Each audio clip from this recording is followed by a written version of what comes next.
Jésus, voyant venir à lui Nathanaël, dit de lui, voici un véritable Israélite dans lequel il n'y a point de fraude.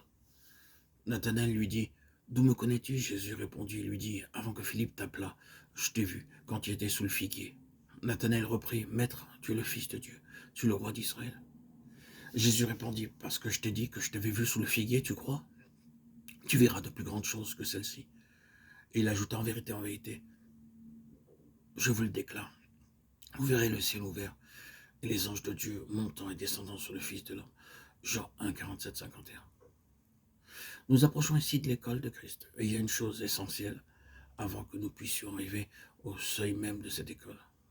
C'est ce qui est marqué par ces paroles.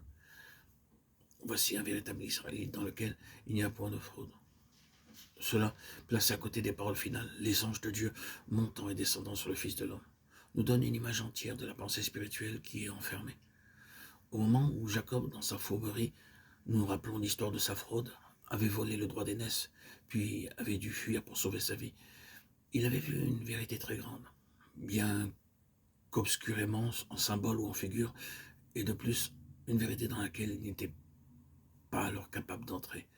À ce moment-là, Jacob ne pouvait pas entrer dans la signification de ce qu'il avait vu, c'est-à-dire de la maison de Dieu, Bethel, ce lieu où se rencontrent les cieux et la terre, où se rencontrent Dieu et l'homme, où la gloire unit les cieux et la terre. Dieu à l'homme, ce lieu où se trouve le grand lien, où Dieu parle et se fait connaître, où sont révélés les desseins de Dieu. Pourquoi donc Jacob ne pouvait-il pas y entrer? Parce qu'il était coupable. Il doit donc quitter ce lieu.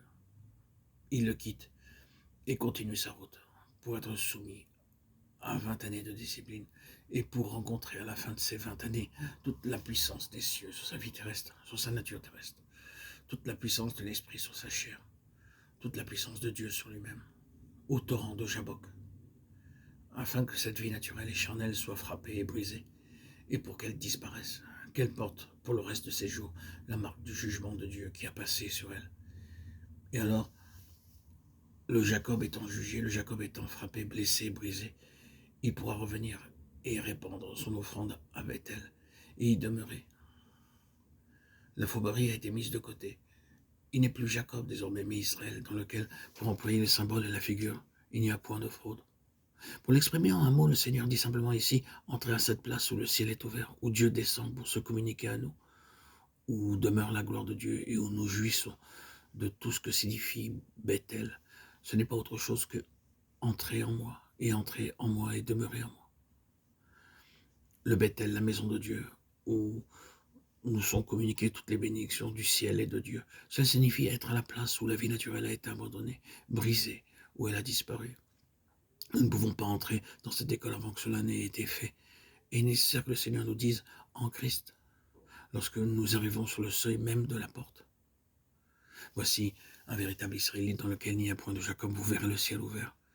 Parler de la vie de Jacob, ce n'est en somme qu'une autre manière de parler de la vie du moi, car le moi est l'essence même de la vie naturelle, non pas seulement de la vie du moi sous ses formes les plus positivement mauvaises, mais la vie du moi dans sa totalité.